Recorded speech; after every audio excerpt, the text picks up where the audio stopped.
काशीपुर नामक गांव में मुकेश नाम का एक गरीब ड्राइवर रहता था। एक सुबह मुकेश बस स्टैंड पर खड़ा होकर चिल्ला रहा था, आओ भाई, शहर के लिए बस जा रही है, बस निकल रही है। लेकिन बेचारे की पुरानी बस में कोई नहीं चढ़ रहा था।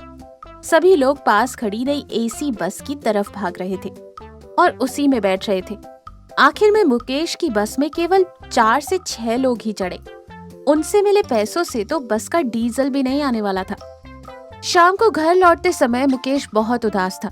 वो अपनी पुरानी बसंती के बोनट पर सिर रखकर बैठ गया। बस के टायर घिस चुके थे और पेंट जगह जगह से उखड़ गया था। पिछले 3 महीनों से बस ने सिर्फ धुआं छोड़ा था, कमाई नहीं। तभी कमला हाथ में चाय का गिलास लेकर आई और जोर से बोली, अजी सुनते हो, अब इस टीन के डब्बे पर आंसू बहाने से घर का राशन नहीं आएगा। कल राशन वाले ने उधारी देने से मना कर दिया है। मुकेश ने मुंह लटकाकर कहा, कमला, इसे टीन का डब्बा मत कहो, ये बसंती है, मेरी इज्जत है। बस सवारी नहीं मिल रही, लोग अब वो नई एसी वाली बसों में जाते हैं। कमला ने कमर पर हाथ रखा, तो तुम भी एसी लगा लो, पैसे हैं। देखो जी, सवारी नहीं बैठ रही तो क्या हुआ, इंसान को खाना तो चाहिए ना। मेरे दिमाग में एक आइडिया आ रहा है। क्या, बस बेच दें? मुकेश चौंक गया। कमला हंस पड़ी, अरे नहीं, बेचोगे तो लोहे के भाव बिकेगी। सुनो, इस बस को सड़क के किनारे खड़ी करो, इसके अंदर मैं खाना बनाऊंगी और तुम इसके ऊपर छत पर कुर्सियां लगा देना। नीचे किचन, ऊपर रेस्टोरेंट, लोग हवा में बैठकर खाएंगे। बस वाला ढाबा। मुकेश की आंखें फटी की फटी रह गई। कमला, दिमाग खराब है? बस की छत पर लोग बैठकर खाएंगे, अगर बस पलट गई तो? तभी वहाँ भूरे बस का कंडक्टर आया। उस्ताद, भाभी सही कह रही है। वैसे भी बस के अंदर तो मच्छर काटते हैं, ऊपर हवा बढ़िया आती है। मैं वेटर बन जाऊंगा, वर्दी तो है ही अपने पास। मुकेश ने गहरी सांस ली। जेब खाली थी, कोई और रास्ता नहीं था। उसने हाँ कर दी। अगले दिन मुकेश, कमला और भूरे ने जी तोड़ मेहनत की। बस की छत पर वेल्डिंग करके रेलिंग लगा दी गई। 4 पुरानी लोहे की मेजें और कुछ कुर्सियां रस्सियों से बांधकर ऊपर चढ़ाई गई।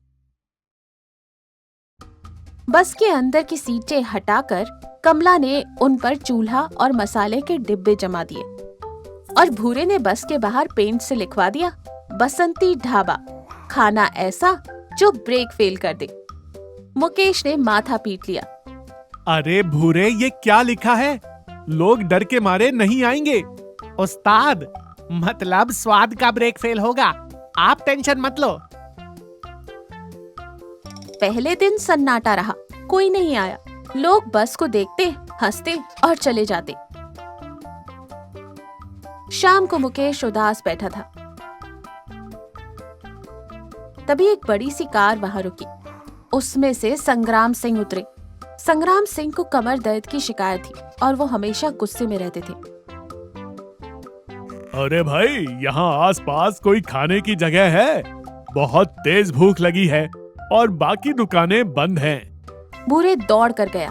आइए सही साहब, शहर का सबसे ऊंचा ढाबा, 5 स्टार से भी ऊपर, मतलब बस की छत पर। संग्राम सिंह ने चश्मा ठीक किया। बस की छत पर? गिर तो नहीं जाऊंगा? नहीं मालिक, एकदम मजबूत है, आप ऊपर पधारिए। बड़ी मुश्किल से सीढ़ी पकड़कर संग्राम सिंह छत पर चढ़ गए और कुर्सी पर बैठ गए। मुकेश ने इशारा किया, कमला, इज्जत का सवाल है, शाही पनीर और तंदूरी रोटी एकदम कड़क। अब असली नाटक शुरू हुआ। बस के शॉक अब्जॉर्बर बहुत पुराने थे।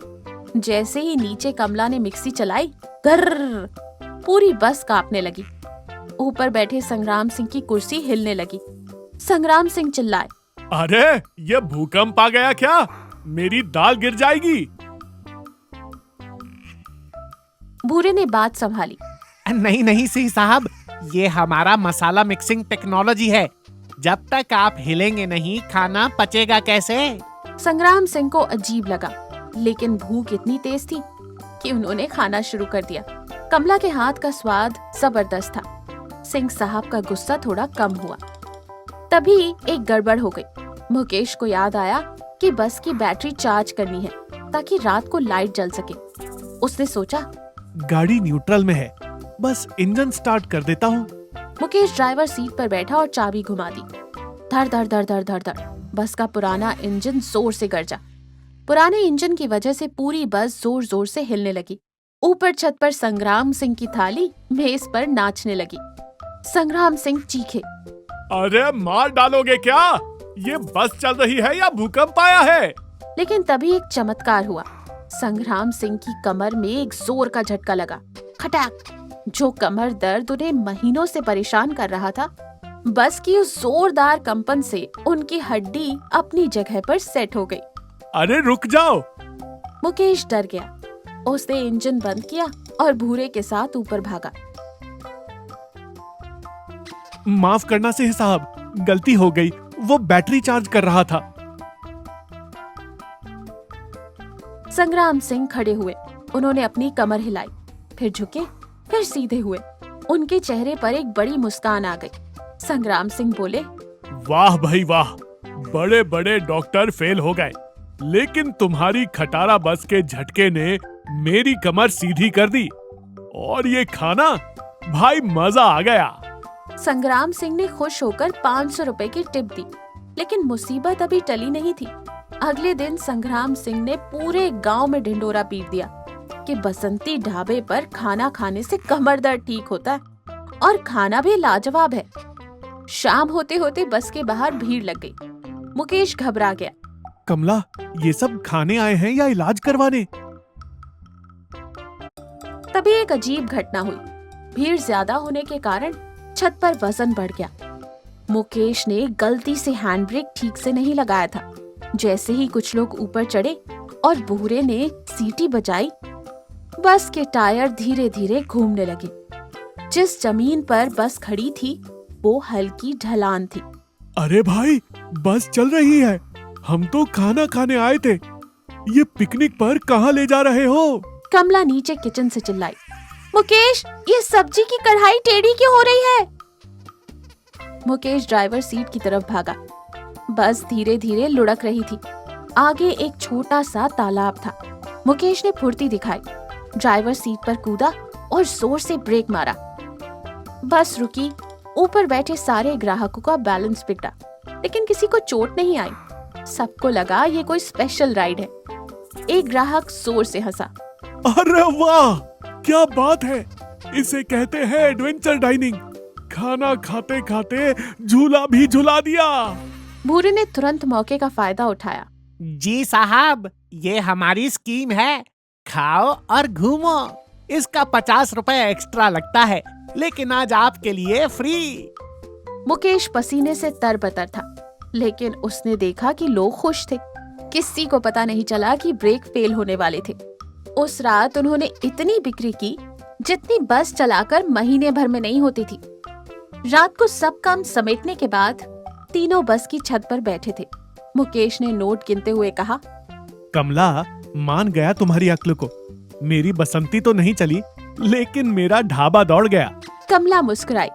मैंने कहा था ना, समय बदलना हो तो पहिए बदलने की जरूरत नहीं, बस सोच बदलनी पड़ती है। भूरे ने मुंह में लड्डू ठूसते हुए कहा, उस्ताद, कल से मैं ड्राइवर की वर्दी पहनकर ही खाना परोसूं और मेन्यू में लिख देते हैं झटका पनीर और ब्रेक फेल बिरयानी। तीनों जोर से हंस पड़े। बसंती बस अब भी वहीं खड़ी थी, लेकिन अब वो खामोश नहीं थी। उसमें जायका और जिंदगी दोनों थे।